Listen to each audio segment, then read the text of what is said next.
Hi, I said I would talk to you about some of the garments I made when I was at tailoring college. Don't forget, this is over 30 years ago. One of the first garments I ever made was a tailor jacket. Everything was hand sewn. We used horsehair canvas inside, made our own shoulder pads. All inside the collar and lapels are what's called pad stitching and prick stitching. The buttonholes are hand sewn. Pocket welts,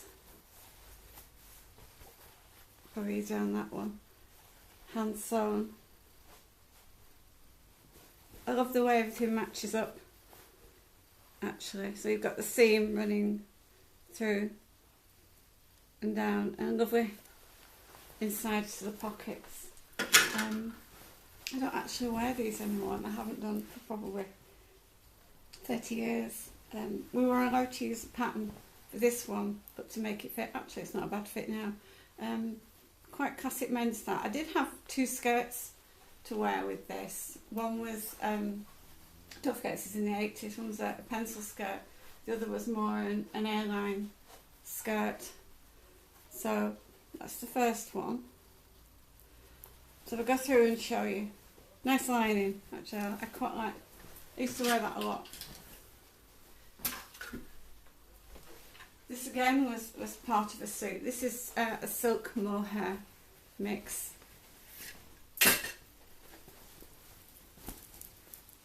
And this had a wrap skirt which buttoned up the side. Quite boxy. Again, hand sewn buttonholes. Again, all the pad stitching and prick stitching on the follow. The collar should be more rounded, but over the years, because it's been stored in a suitcase, it's got a bit squashed. Lovely welt pockets, nice satin lining. It actually feels really good on. 3/4 length sleeves, which were quite fashionable in those days. So when you tailor a garment properly, and tailoring means all the construction that goes on inside that you can't see. For example, the whole of the front is lined with horsehair canvas, which is hand sewn on in those days, so there wasn't any iron-on interfacings. Everything had to be stitched in onto the main fabric with tiny stitches that you can't see, but it gives it shape and structure. So it's stood the test of time, hasn't it, really? I like the way that just slips on and off so easily. This is quite a fun jacket. We had to make something using a patterned fabric, sort of inventively. So I did it really simply. I just did pockets a different way around, which align. Again, hand sewn buttonholes. Again, all the pad stitching and prick stitching. And I quite like the back on this one. It's got a nice buttoned vent. Quite a nice use of stripes on that.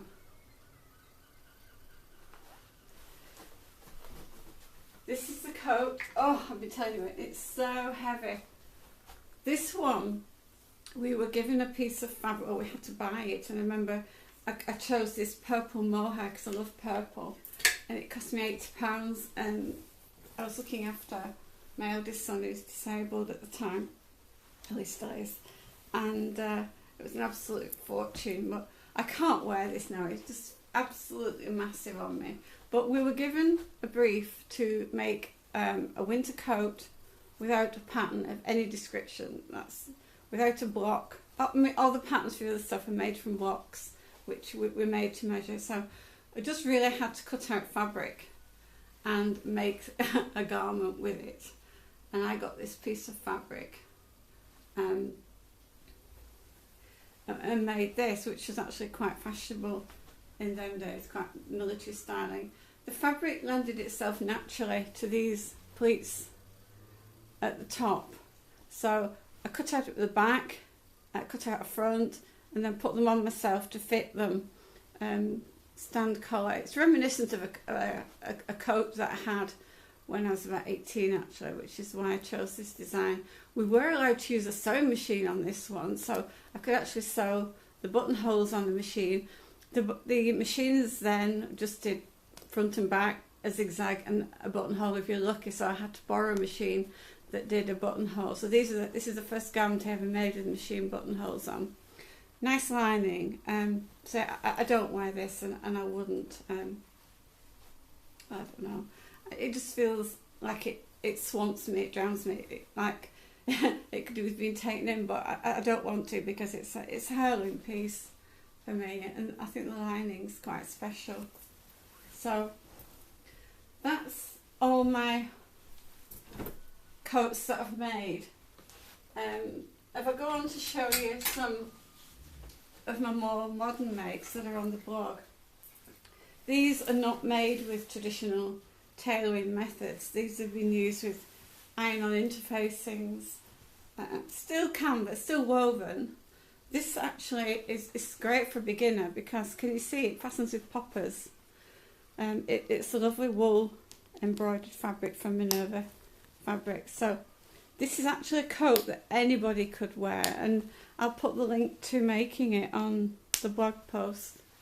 And it fastens, you can either have it open or it fastens there as well. So this is quite a nice coat. I don't think it has pockets or not, I can't remember. Yeah, it has. This is quite a nice coat to wear in the car. It's nice to sit in. Quite big, quite loose, quite roomy.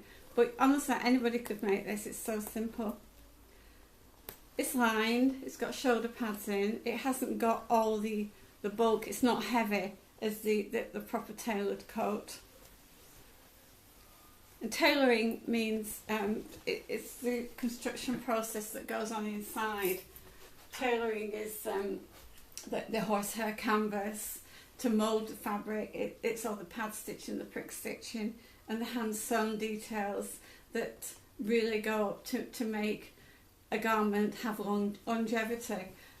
It's quite a specialised method of making something. This is again is not tailored, because it hasn't got all the construction inside. It's quite loose. The other ones you can see are quite, even after 30 years, are really firm. This is a Vogue pattern. It's quite a nice big collar. It's more of a spring coat. It's not really warm enough for this weather, but it's a nice coat. It did have poppers on, but I put buttonholes and buttons on it because I just prefer them. Asymmetric collar that you can fasten up a bit more if you want to. Again, this is not beyond anybody's capabilities, but it's not tailored because it's not got the internal structure, the engineering that you had on the original garments that I made during my tailoring years and for my exam. And actually, to make one of those jackets or a coat would take 6 months of sewing, and I can make this in a week. So there's a huge difference. But you know, if you want a coat, this is still far better quality than anything you can buy in the shops. This is a lovely coat, actually. It is a spring coat, and I'll wear it sort of around Easter time. Again, it's quite lightweight. It's not got the structure, you know, but it's still a very nice coat. It's a Vogue pattern, and people seem to like it when I wear it. It's nice just on a warmish day when you just need a bit of something. So it's quite nice styling. It's got a yoke. So, but can you see it's not got the structure that the tailored garments have. And this is another coat that's really nice and heavy. It's a lovely warm winter coat. Is this one? It's got a zip closure, which is really easy to do, being a chunky zip. It's not like inserting an invisible zip. So that is quite within your capabilities. So I don't know what you think of all these coats, but if you look at the difference between that one and, say, a jacket, it's quite apparent what the difference between tailoring and dressmaking is you're producing a garment with tailoring that stands the test of time because it's so well made. You probably, you know, your husbands, your fathers will have had suits in the wardrobe for years, and this is why they've got all the horsehair canvas inside, they've got the nice padded shoulders, they've got the shoulder roll, they've got the hand stitched buttonholes, all the pad stitching, the prick stitching. If you've got time to go on a course or to learn about tailoring, then I heartily recommend it, because you will produce some amazing garments, and I think I might actually start wearing this one again. I quite like it. So I hope you've enjoyed a little bit of the insight into my world of tailoring. So I qualified well over 30 years ago. I can still wear this, so it's not a bad investment for your money if you want to do a course in tailoring. So thank you for listening, and thank you for looking at my garments. I'll give all the links to them. So thank you. Bye bye.